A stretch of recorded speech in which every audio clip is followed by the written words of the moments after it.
Ikaw pala ang pumatay sa kanya! Ikaw at ang babae mo! Hanggang ngayon, ang tingin ko sa'yo sa Leonardo Romero ay isang salot!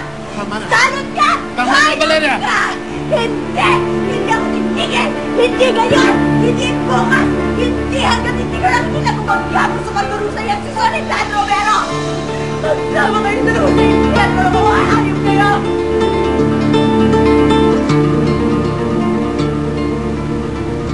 Ano? Hindi ka ba iinom? Hindi ba ako sasabayan, ha?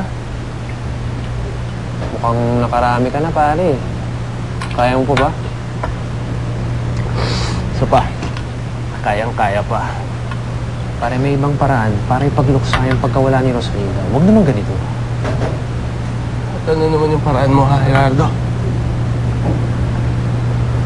Gusto kong mamanhid ang buong katawan ko.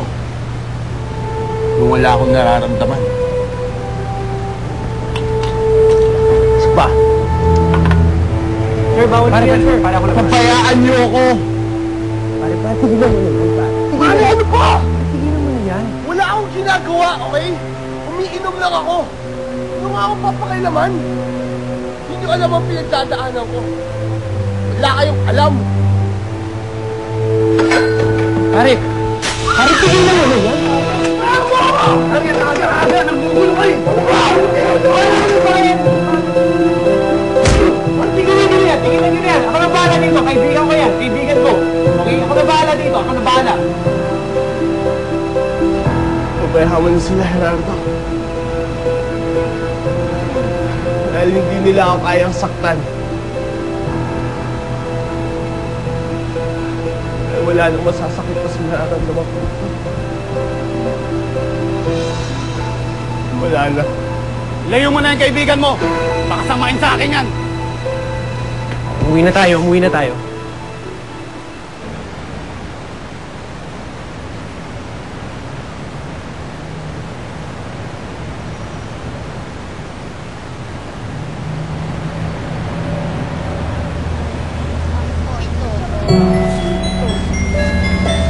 Hoy! Gising!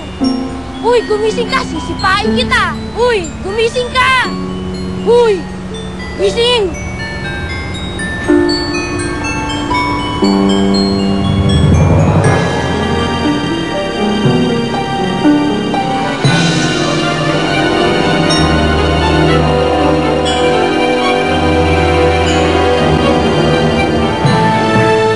So how's Hong Kong, my dear? Maganda, nag-enjoy nga ako eh. Nasaan nga pala si Daddy? Nandun siya kay Rosalinda, yung totoong anak ni Soledad Romero at ni Alfredo. Lumayas ka! Gusto mo bang kumain? Meron akong alam na paraan. Pero, hindi pwede yung ganyang itsura mo eh. Parang hindi ko maramdaman na wala na si Rosalinda. Pakiramdam ko talaga, hindi pa patay ang anak ko. Kung asan ka man, gusto ko malaman mo.